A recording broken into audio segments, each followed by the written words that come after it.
I'm proud of every single one of the players. I thought their effort and commitment couldn't have asked for more. For large parts of the game, we were in the game. We had a good period from about 16 minutes to 38 minutes. We unfortunately didn't capitalise on the pressure we put on the All Blacks. And again, the last 20 minutes of that game, we were competitive, we fought hard, and we never stopped. So there's lots of positives for us to build on, and that's what we've got to look at. I think the basic facts are the speed, the accuracy, and power that the team can generate. The All Blacks, at times, you got to admire. Some of their execution was incredible. They're a fantastic team, and it's a great lesson for our players. But I thought, as I said, they were outstanding. Do you have any questions from the floor? One in the middle in the yellow shirt. Paul Rees from The Guardian. Kingsley, well done. You weren't out for tonight. You were outgunned, not out for. But this is, in this tournament, you play 3 Tier 1 nations in a couple of weeks. I've worked it out since the last World Cup, 4 years. You played 3, Italy, Ireland and Scotland. If Canada and countries like you are to have a better chance of just scrapping in future World Cups, should there be more access? And is there a danger that now the 6 nations are going their own way with private equity, that the door might be slammed shut on Tier 2 nations? Good to see you, Paul. I don't think that. I think World Rugby are working towards that, but it's not the players that are a problem in Tier 2 countries. And I've had quite a bit of experience now with different teams.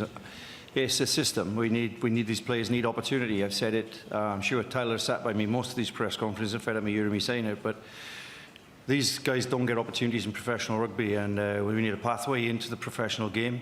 When they're given the opportunity, as Tyler's shown this year, he's been outstanding amongst the guys we played there tonight, and others.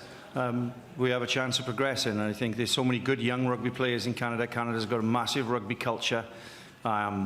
But unfortunately for a lot of those guys, there isn't a pathway for them to progress. And the EQP, English Qualified Player rule, the Welsh quota rule, every country has a similar rule for their own reasons, of course, and I understand that. But it's making more and more difficult for our players to get professional rugby. We have a question down the back. G'day, Tyler. You sat Brad Weber on his backside. What'd you say to him as you did it? Oh, he had more to say to me than I did to him. I did it from offside, so no, I just popped up in I thought the right spot, and the ref thought the wrong spot, so I gave him a shot, but we caught up after the game more. Okay, do we have any more questions, please? We'll run right in the centre here.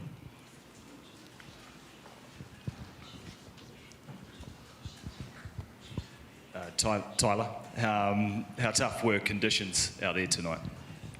The conditions were actually pretty tough. It was pretty slick, pretty slippery, but I thought we handled it quite well. I mean, we didn't have a ton of possession, but we managed to keep the ball for a while, and I mean, the All Blacks managed to execute well as well. So I was under pretty tough conditions. I thought the ball moved pretty well.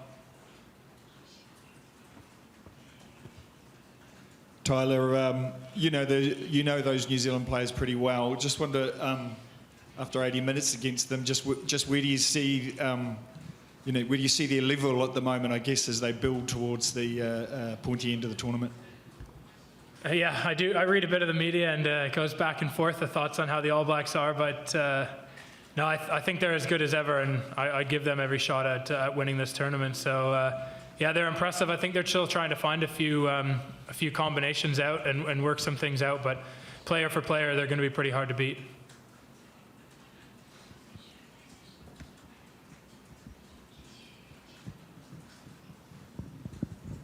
Kingsley, you were talking about some of those players and getting meaningful rugby. How much do you think Major League Rugby, that is starting to get a bit of hold in the States, how beneficial is that going to be for Canadian rugby? And can you see it, I guess if you use a comparison, the likes of Major League Soccer, how that took a little bit of time to get a foothold but started to grow. Can you see something like that getting a grip and being a real benefit to both the teams in that part of the world?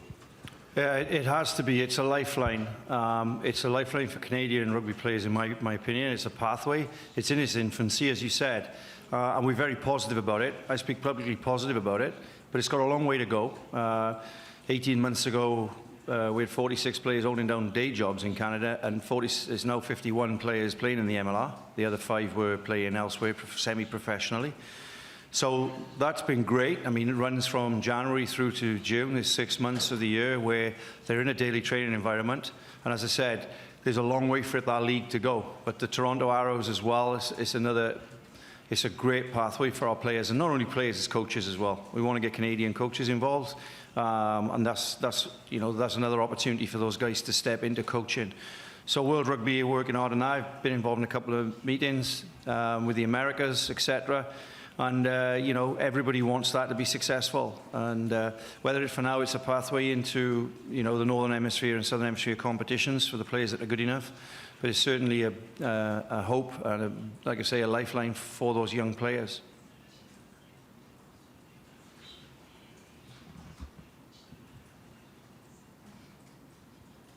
Go ahead. Question for Tyler. Tyler, after 80 hard minutes there on the field, that was pretty special watching the two sides come together, engage in a few jersey swaps, but stand together and bow to and pay respect to the crowd. Take us through some of the conversations that were happening between the players on both sides and what was happening after the final whistle. Yeah, I think probably all during the week we said we really had nothing to lose, but that's not really true because we have so much pride in this Canadian jersey, and it would be you don't want to be the team that loses that, and I don't think it'll ever happen. But I think that all the Kiwis were pretty impressed with the way we performed. They definitely knew we weren't going to take a step back, and we proved them right in that regard. Right all the way up to the 80th minute, we were trying to put bodies on the floor and just coming up and putting them under as much pressure as we could. And I think there were some grins and a few laughs kind of shared back and forth just with how much pressure we did put them under at times. So yeah, I heard a lot of good things. A lot of friends on the All Blacks kind of giving some good words to some of the guys on the Canadian team, and it was really nice to see. And I know it went both ways. I think the guys will take a lot of confidence out of that, and it'll build us in a good spot for the next 2. Any more questions?